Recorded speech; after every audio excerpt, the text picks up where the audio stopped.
Russia's strategy inside Ukraine is simple.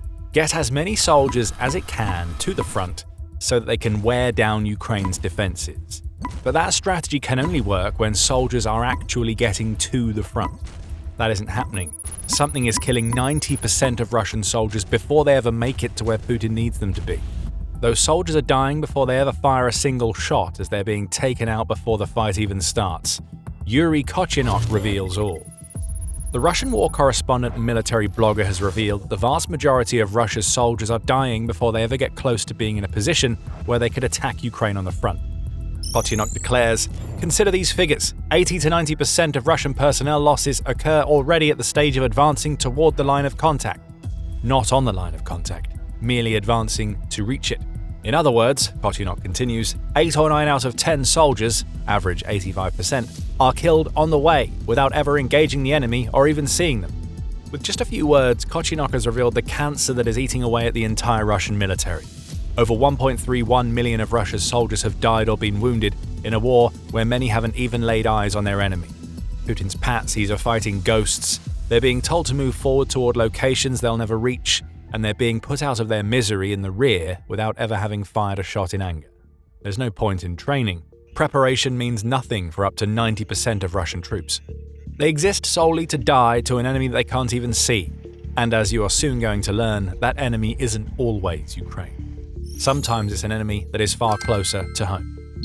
Before we get to that, there's the enemy that Russia's soldiers are fighting at a distance. Ukraine has been crippling Russia's spring offensive, along with many of the assaults that Putin has ordered beforehand, because it has made it almost impossible for Russia to launch the kinds of massive assaults that it used to gain territory earlier in the war. Those assaults, which combined armor and artillery with infantry, still led to huge losses for Russia, but at least they made progress. At least Russia's forces were fighting an enemy that they could see, so they died knowing that just maybe they had helped their country make an advance. Now not even that is happening. The Institute for the Study of War, or ISW, highlighted why in a February 2025 piece, where it explained how Russia has failed time and time again to break Ukraine. The massive losses that Russia has experienced on the equipment front have made it so that the country can't sustain the sorts of assaults that we saw earlier in the war. Even back then, ISW analyst Christina Harwood was predicting that Russia wouldn't be able to continue a sustained war effort against Ukraine unless it mobilized to get its hands on more manpower. That mobilization hasn't happened yet. But it's seeming to be increasingly likely as Ukraine builds upon a strategy that is killing up to 90% of Russia's soldiers before they get to the front. And that strategy is built upon one clear fact. Ukraine keeps adapting as Russia is locked into doing nothing more than throwing more cannon fodder at defenses that it increasingly can't reach. The battlefield has changed far beyond Russia's reckoning. In 2022 and 2023, it was possible to launch assaults using large quantities of armor. A lot of that armor was destroyed, but Russia had the numbers and it was making progress. By 2024, armor was being replaced by nimbler vehicles such as motorcycles, and it was possible for Russia to make progress that way. By 2025, the bikes were becoming less effective, but Russia continued to throw meat into the grinder by having its soldiers sneak through forested areas in small infiltration groups. By that point, a Russian soldier was extremely lucky to even get to their target. In 2026, the vast majority don't make it. And the reason why can be summed up in 2 words that define what Ukraine has created and mastered during 4 years of war: kill zones. As Ukraine has improved its drone technology, the kill zones that already stretched for miles beyond the front lines have only grown deeper and more effective. LRT took us inside those kill zones in a March 17th piece, explaining that it's because of these zones that there is no longer even a clear front line for Russian soldiers to reach in much of Ukraine. Kill zones are defined by the range that drones can reach, LRT explains. Earlier in the war, when Russia was making its best progress, FPV drones could only travel for about 5 to 7 kilometers, 3.1 to 4.3 miles. The kill zones were still treacherous, but Russia's soldiers had a much shorter distance to trudge to get through them, and with almost no threat being posed to the Russian rear, Putin's forces were still able to advance. And then something changed. Ukraine's drones got stronger and rangier. What were once kill zones that stretched for a handful of miles became vast and sweeping swathes of Ukrainian terrain that were turned into no man's land by ever-present drones. FPV drone ranges have been expanded so they make anywhere within 15 kilometers or 9.3 miles of the front a death trap for Russia's soldiers.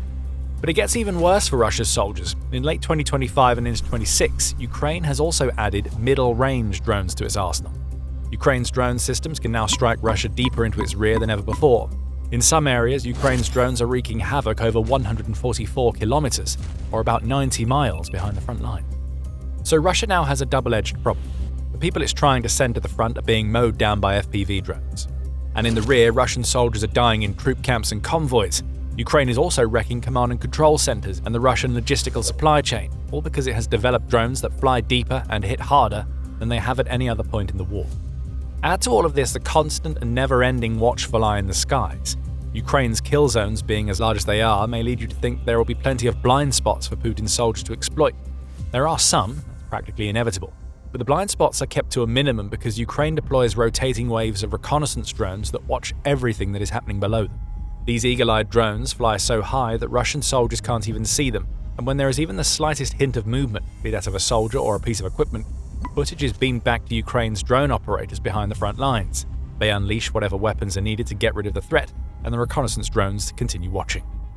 Ukraine makes all of this even worse for Russia by launching clever counterattacks when Putin's forces least expect it. We've reported on Ukraine's insane gains during its February counteroffensive against Russia. According to the Kyiv Independent, Ukraine liberated around 480 square kilometers, or about 185 square miles, predominantly in the south of the country, by bringing the front lines to Russia. However, just as impressive and often underreported are the attacks that Ukraine has been launching against entrenched Russian forces in what Putin's troops thought were safe positions. Take the soldiers who were hiding in Serebryansky Forest in eastern Ukraine back in December as an example. Those Russian soldiers were about 6 miles south of the settlement of Kremina and over 5 miles east of the front line. They had no reason to believe that they faced any kind of threat from Ukraine. They weren't even in the kill zones, or so they thought. In an impressive raid that combined infantry, special forces and huge numbers of drones, Ukraine absolutely destroyed the Russian position that was miles away from the front. Russia's total loss count was an estimated 2,000 troops. Ukraine's pointed counter-assault proved that Russia's forces are never safe. The lion's share of the damage and the main reason why 90% of Russia's soldiers are dying before they hit the front is obviously Ukraine. However, there is more at play here. The enemy that is closer to home for Putin's forces is Russia itself, and the country's military and strategy have played their own roles in the plight that faces the soldiers now. Before we go deeper into that, this is a quick reminder that you are watching The Military Show. If you haven't subscribed yet, now is the perfect time to hit the button. Let's talk strategy. Russia has tried to make small adjustments in its assaults, as we saw earlier in its switches from mechanized to motorcycle to infantry assaults. These aren't good adjustments. Each makes Russia weaker than the last, but they are adjustments nonetheless. However, the one thing they all have in common is that they see Putin and his inept commanders telling Russia's hapless soldiers that they need to move forward. No matter how they do it or what the cost, those soldiers have to push. They're being treated like expendable resources, and that, as much as what Ukraine is doing, is a huge reason why so many are dying in the kill zones. As we speak, Russia is in the early stages of a spring offensive that is supposed to lead to the fall of Donetsk, but again, all Russia can do is push its troops into Ukraine's ever-expanding kill zones. The numbers from the first month of the spring offensive tell the tale.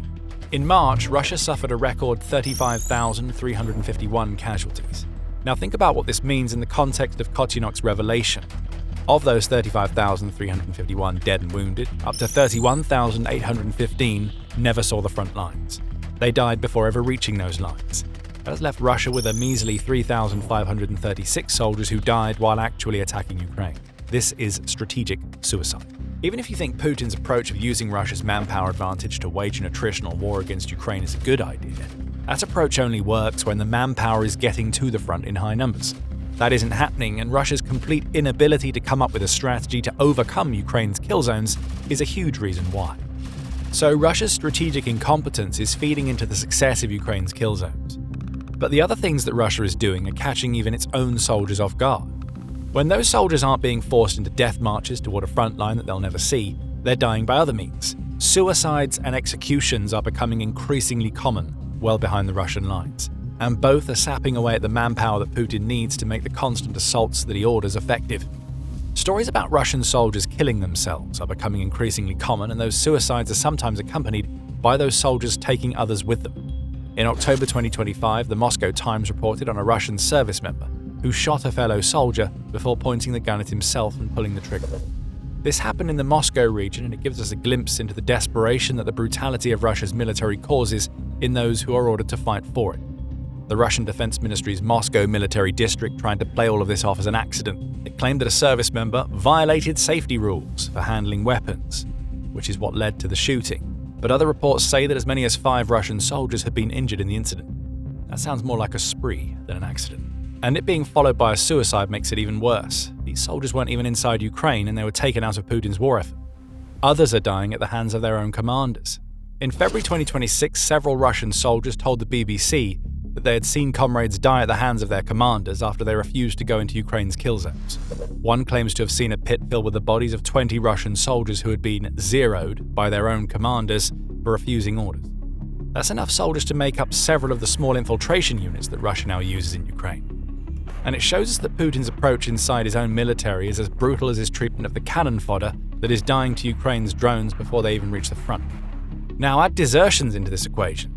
United 24 media reported back in September that up to 70,000 of Russia's soldiers were expected to have deserted their units by the end of 2025. Those are soldiers who have saved themselves from a brutal death, assuming they don't get caught. But more importantly for Russia, they are soldiers who can't contribute to assaults on the front. If Ukraine is taking out 90% of Russia's soldiers before they ever hit the front, these deserters are taking themselves out of the fight before either Ukraine or Russia itself gets a chance. And as for those who stay and head on their unmerry way into Ukraine's kill zones, even they're not being treated with any sort of respect by the Russian military. Sofrep reports that the Ukrainian partisan group Artesh now claim that many of Russia's soldiers are being issued Soviet-era rifles.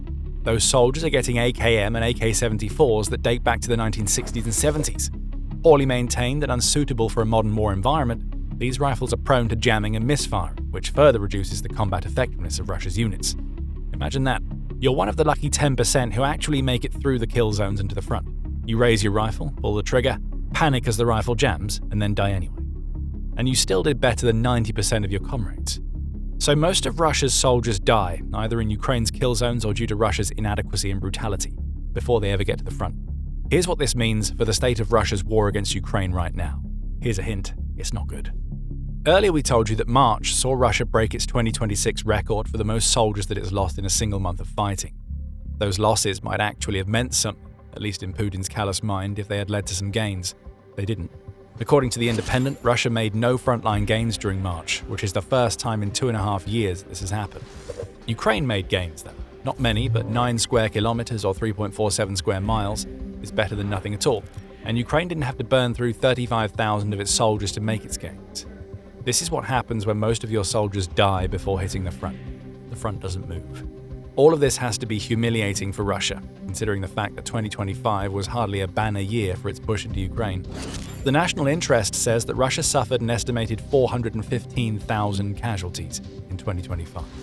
Ankur Narayan, who is the Counselor for Politico-Military Affairs at the UK delegation of the Organisation for Security and Cooperation in Europe, puts the figure slightly higher. Narayan claims Russia's 2025 casualty toll to be 420,000 and adds that Russia endured those losses so that it could get its hands on a paltry 0.8% of Ukraine. These gains were made before Ukraine's kill zones became so effective that they destroyed 90% of Russia's troops before they got to the front, and they were still pathetic. Russia lost an entire army in 2025. Several, in fact, depending on which nation you use as a barometer. The UK itself has only 141,330 active personnel in its military, which is roughly a third of what Russia lost to take less than 1% of Ukraine in 2025. And now Russia is doing even worse than it was last year. Prominent voices inside Russia are starting to revolt. Kotenok, who made the 90% revelation, is just one of them. Military bloggers all over the country are turning their anger toward Russia's military command and, in some cases, Vladimir Putin. Alexei Sokonkin claims that Russia's commanders are now expending newly arrived recruits in an old-fashioned way by treating them as a renewable resource, the New Voice of Ukraine reports. Another military blogger named Alexander Khodakovsky claims that it would be impossible for Russia to return to the large assaults of the past, even if it had the equipment, as its losses would increase eightfold with no real impact on the front. Sokonkin's words in particular demonstrate how Putin has failed to account for Ukraine's transformation of the battlefield. Russia's losses are now so high that it's failing to replenish them through volunteer recruitment. March marked the 4th straight month in which Russia's casualty rate was higher than its recruitment rate, TVP World reports. A renewable resource is the last thing that Russia's soldiers are. They're starting to become more valuable commodities based solely on the fact that they're willing to sign up, and yet most will never even make it to the front before they die.